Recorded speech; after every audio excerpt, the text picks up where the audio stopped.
Bagaimana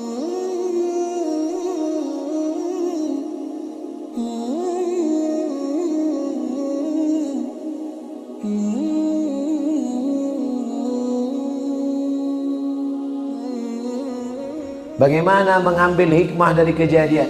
Karena setiap kejadian ada hikmah di baliknya. Innallaha katabal maqadir. Allah sudah menuliskan takdir. 50 alfasanah, 50.000 tahun. Qabla an yakhluqas samawati wal ard. Sebelum Allah menciptakan langit dan bumi, 500 tahun sudah tertulis di Lauhil Mahfuz. Tapi memahami takdir ini mesti baik-baik. Gara-gara banyak orang salah paham tentang takdir, maka ada yang memenggal rukun iman jadi 5. Itulah dia Mu'tazilah yang disabik dek Buya Jil Fatullah tadi. Karena banyak orang menyalahkan takdir. Wah, dia aku tidak sholat subuh. Takdir Allah jago jam 8. Apa kok? Gara-gara banyak orang dan mengkambing hitamkan Tuhan melalui takdir. Itulah salah satu sebab kenapa Mu'tazilah. Aku bukan membela Mu'tazilah. Ngakat masalah takdir iko. Sudah berusaha al-kasbu wal ikhtiar, tapi terjadi apa yang terjadi? Bawa sepeda motor, dikunci banyo muko belakang, dikunci stangnya, dibawa pulau rantai basi panjang, diikekkan ke batang pohon kayu.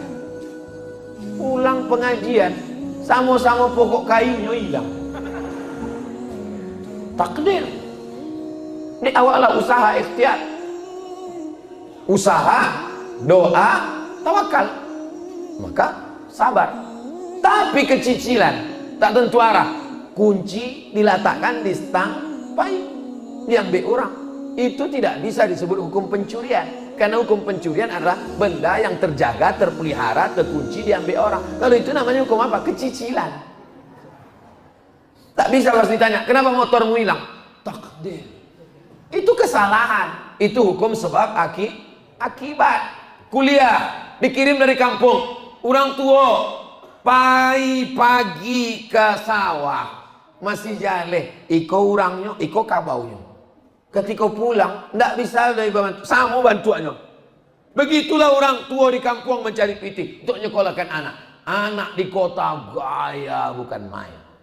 Na'udzubillah pulang ambil, ditanya oleh orang tua, "Mangga aku ambil?" Ikut takdir Allah. Kalau begitu memahami takdir, hilanglah hukum rajam, hilanglah hukum curi. Takdir itu pada usaha yang sudah optimal. Pakai hijab, pakai jilbab, tak mau pacaran, menjaga kehormatan, tiba-tiba datang perampok masuk ke rumah, na'udzubillah, diperkosa. Takdir tak terelakkan. Dan kita katakan sabar menerima takdir ini. Anak gadis yang baik, perang antara Slobodan Milosevic dengan Ali Izzet Begovic Serbia dengan Bosnia Herzegovina.